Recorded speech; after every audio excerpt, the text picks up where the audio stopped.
Thank you. Yeah, so ముందుగా బ్రహ్మానందం గారిని మాట్లాడవలసిందిగా కోరుకుంటూ. థ్యాంక్ యూ అమ్మా.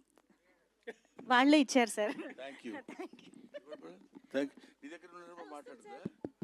హలో వస్తుంది. యా, హలో, ఓకే, వినిపిస్తుందా? సార్ కొంచెం ముందుకి. Thank you sir.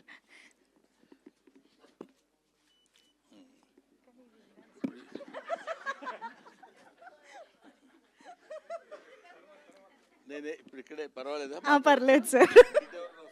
లేదు సార్. ఎంజేఎం వాళ్ళు నిర్మిస్తున్న సినిమా గుర్రం పాపిరెడ్డి. ఈ సినిమా మురళీ మనోహర్ రెడ్డి దర్శకత్వం వహించే ఈ సినిమా, ఇతను అంటే నాది ఒక ఈ మొత్తం సినిమాకి నడిపించేటువంటి కథ నడిపించి దాన్ని ప్రేక్షకులకు తెలియపరిచేటువంటి ఒక జడ్జి క్యారెక్టర్ నాది. చాలా డిఫరెంట్గా కొత్త పద్ధతిలో కొత్త పందాలో, బహుశా మీరు ఈ ట్రైలరు ఇవి చూసినప్పుడు మీకు అర్థమై ఉంటుంది. ఒక నూతనమైనటువంటి పద్ధతిలో ఇప్పటికి కావాల్సిన యంగస్టర్స్కి కావాల్సినటువంటి ట్రెండ్లో ఈ సినిమా తీశాడనిపించింది. కథ కూడా చాలా డిఫరెంట్గా ఉన్నటువంటి స్టోరీ గుర్రం పాపిరెడ్డి అని. అందులో మా ఇది అతని పేరేంటి, జీవన్.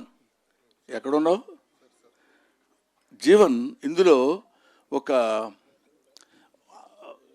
ఇంపార్టెంట్ క్యారెక్టర్, అంటే సాలిడ్గా ఉండే క్యారెక్టర్. అందులో కూడా క్యారెక్టర్ కూడా అట్లాంటిదే.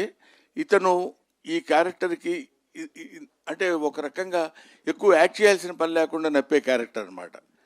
సో ఈ జీవన్ రెడ్డి ఇలాగా ఇప్పుడు వీళ్ళందరి గురించి చెప్తుంటే ముఖ్యంగా ఈ సినిమాలో స్పెషల్ అట్రాక్షన్ యోగిబాబు. యోగిబాబు నేను మా కాంబినేషన్ లేదు, కానీ యోగిబాబు ఈ సినిమాలో చాలా హిలేరియస్ కామెడీ చేశాడు. ఆ తర్వాత కసిరెడ్డి అండ్ వంశీ వీళ్ళందరూ ఈ సినిమాలో వాళ్ళ క్యారెక్టర్స్ అద్భుతంగా ప్రదర్శించినటువంటి సినిమా. వాళ్ళ అంత బాగా చేయటానికి ఉపయోగపడినటువంటి వాళ్ళు, చేయించుకున్నటువంటి వ్యక్తి దర్శకుడు. ఇది పోతే ఇంకా మీరందరూ చూస్తున్నారు, నేను కూడా చెప్దామా వద్దా అనుకునే ఇద్దరు క్యాండిడేట్లు ఉన్నారు కదా. హీరో హీరోయిన్ గురించి చెప్పడేంటి, వీళ్ళందరి గురించి చెప్తున్నాడంటేనే. హీరో హీరోయిన్ మిస్టర్ చెప్పబోయే దానికి కూడా మొహపడతావు ఎందుకు, పేరేగా చెప్పమంది. మిస్టర్ నరేష్ అండ్ ఫరియా, వీళ్ళిద్దరూ నాకు ఫస్ట్ డే షూటింగ్లో కలిసినప్పుడు ఇతనేమో చిన్న బాల్డ్ హెడ్తో వచ్చాడు. అంటే ఇదో గెటప్ ఏమో నాకు తెలియదు. నమస్కారం సార్, ఎవరు రానిచ్చారా వీళ్ళని? సెట్లో కూర్చుని నేనేమో జడ్జిగా అక్కడ కూర్చుని ఉన్నాను, వీళ్ళిద్దరు వచ్చి నమస్కారం అండి అని. ఈ అమ్మాయి ఏమో ఓల్డ్ ఉమన్, ఒక 95 years అమ్మాయిలాగా. వీళ్ళిద్దరు వచ్చి చెబుతుంటే ఎవరో చూడటానికి వచ్చారేమో, షూటింగ్ వీళ్ళని అలౌ చేశారేమో అనుకున్నాను నేను. ఆ తర్వాత తెలిసింది చాలా డిఫరెంట్గా డిఫరెంట్ క్యారెక్టర్స్తో డిఫరెంట్ గెటప్స్తో వీళ్ళు కనపడతారు. చాలా దాన్ని ఏమంటారు, మనకి ఒక నావెల్గా కొత్త రకమైనటువంటి సినిమా మనం చూస్తున్నామన్న ఆ భావన మనకు కలిగే విధంగా అద్భుతమైనటువంటి సినిమా తీశాడు మురళీ మనోహర్ రెడ్డి. ఈ సినిమాకి ప్రొడ్యూసర్స్ అమర్ గారు, బాబీ, అతను ఏదో సెన్సార్ ఆఫీస్లో ఎక్కడో ఉన్నారంట ఆయన, సంధ్య గారు నాకు తెలిసినంత వరకు. ఇంకెవరైనా ఉన్నారండి? వేణు గారు. వీళ్ళు ప్రొడ్యూసర్సు.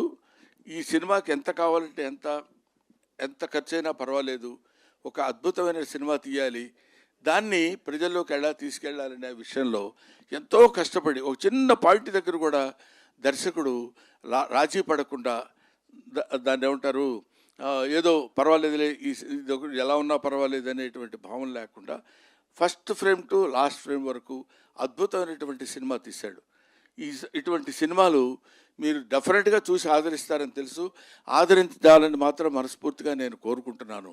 ఇటువంటి సినిమాలు తీస్తే, ఇలాంటి ప్రొడ్యూసర్స్ కొత్తగా వచ్చిన వాళ్ళు ఇంకా మంచి సినిమాలు తీసి, ఇంకా బోల్డన్ని సినిమాలు తీస్తే ఎన్నో కుటుంబాలు బతుకుతాయి. మన సినిమా కళకళలాడుతూ నిత్య కళ్యాణం పచ్చతోరణంగా ఉంటుందని ఒక ఓల్డ్ ఆర్టిస్ట్ లాగా మీ ముందు మనవి చేస్తున్నాను. ఓల్డ్ ఆర్టిస్ట్ అంటే కంటే ఎక్స్పీరియన్స్డ్ ఆర్టిస్ట్ లాగా మీ ముందు మనవి చేసుకుంటున్నాను. You bless them. రేపు 19వ తారీఖు డిసెంబర్ 19న ఈ సినిమా రిలీజ్ కాబోతుంది. అందరూ పాపం బాగా టెన్షన్ పడుతున్నారు.